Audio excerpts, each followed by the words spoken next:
일본 보그마는 하나님이 제게 주신 사명 아닙니까?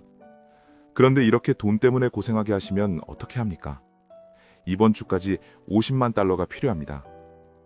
따지는 것인지 애원하는 것인지 그 경계 어딘가에 있는 기도였습니다. 지금으로부터 약 40여 년 전 이야기입니다. 미국 텍사스 달라스의 밤은 깊었고 한 호텔방 안에는 아무도 없었습니다.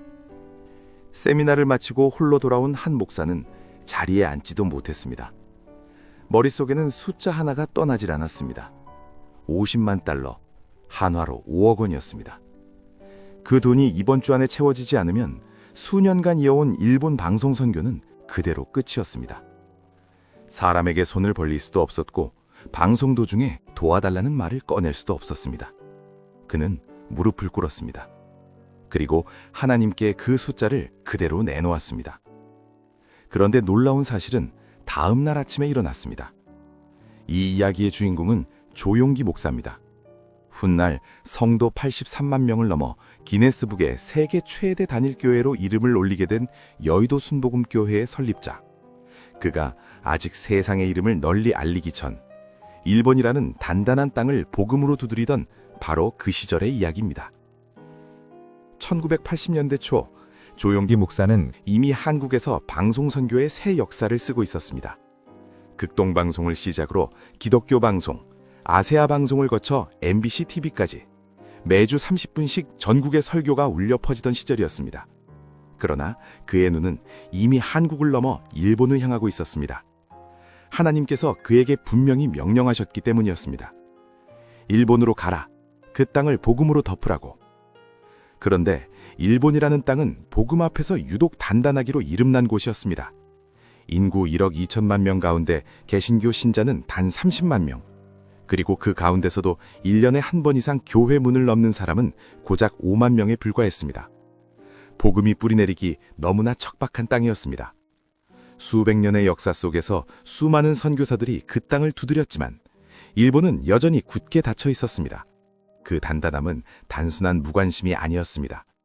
문화 깊은 곳에 박혀있는 전통신앙과 집단을 중시하는 사회구조, 종교를 개인의 내밀한 영역으로 여기는 정서가 뒤엉켜 만들어낸 두꺼운 벽이었습니다.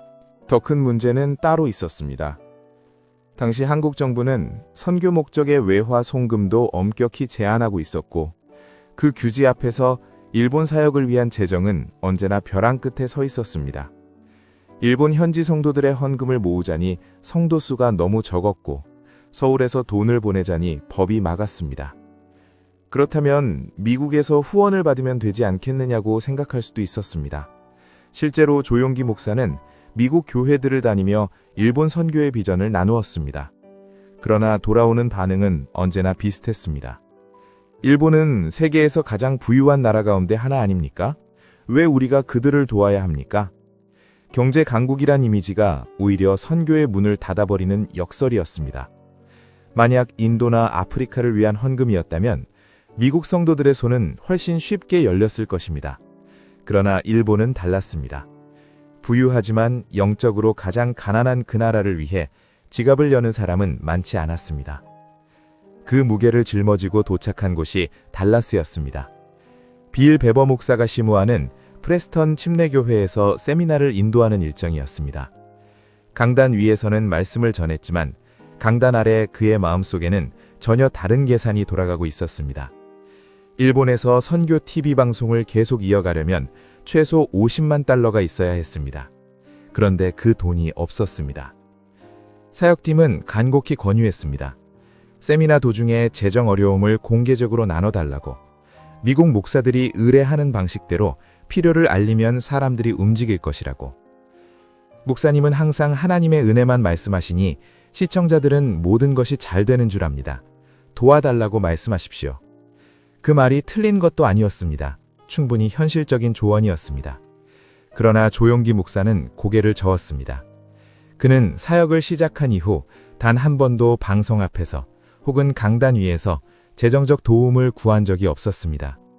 어려운 일이 생기면 기도로 하나님 앞에 나아갔고 응답이 오면 그 은혜를 성도들과 나누는 것이 그의 방식이었습니다.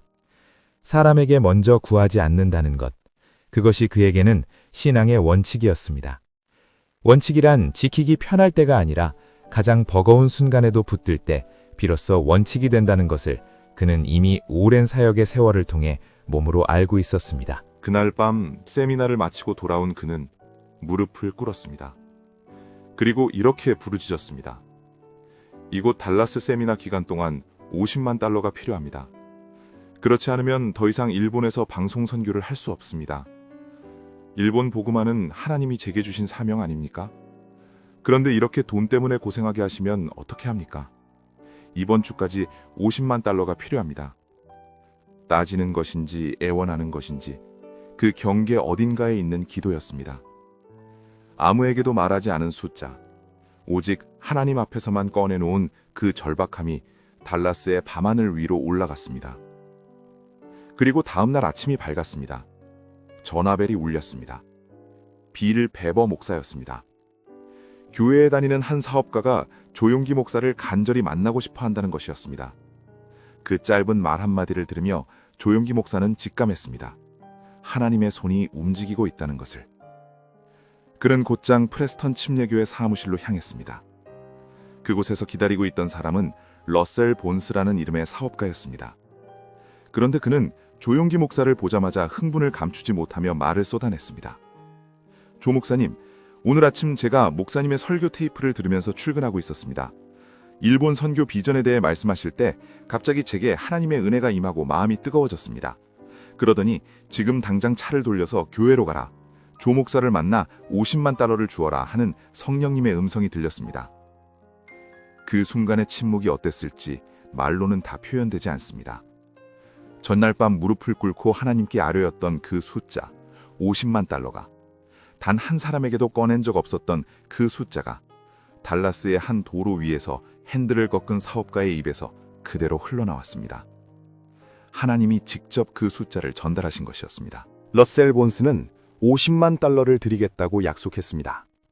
그 말을 들은 조용기 목사는 이번에는 그에게 물었습니다. 그렇다면 당신에게 지금 가장 필요한 것은 무엇입니까? 이제는 제가 당신의 필요를 위해 기도해드리겠습니다. 러셀 본스는 3년째 고혈압으로 고통받고 있다고 했습니다. 조용기 목사는 그의 머리에 손을 얹고 병을 꾸짖으며 기도했습니다. 그리고 훗날 두 사람이 다시 만났을 때 러셀 본스는 말했습니다. 더 이상 고혈압으로 고통받지 않는다고. 사람에게 손 내밀지 않았더니 하나님이 직접 사람을 보내셨습니다. 달라스의 그날 밤 아무에게도 말하지 못하고 오직 하나님께만 기도했더니 그 기도가 다음 날 아침 한 사업가의 자동차 핸들을 돌리게 만들었고 그 돌아선 차 한 대가 일본 복음화의 문을 열었습니다. 그리고 그 문은 한 번 열리자 다시는 닫히지 않았습니다. 은혜 많이 받으셨다면 아멘이라고 댓글에 남겨주세요. 감사합니다.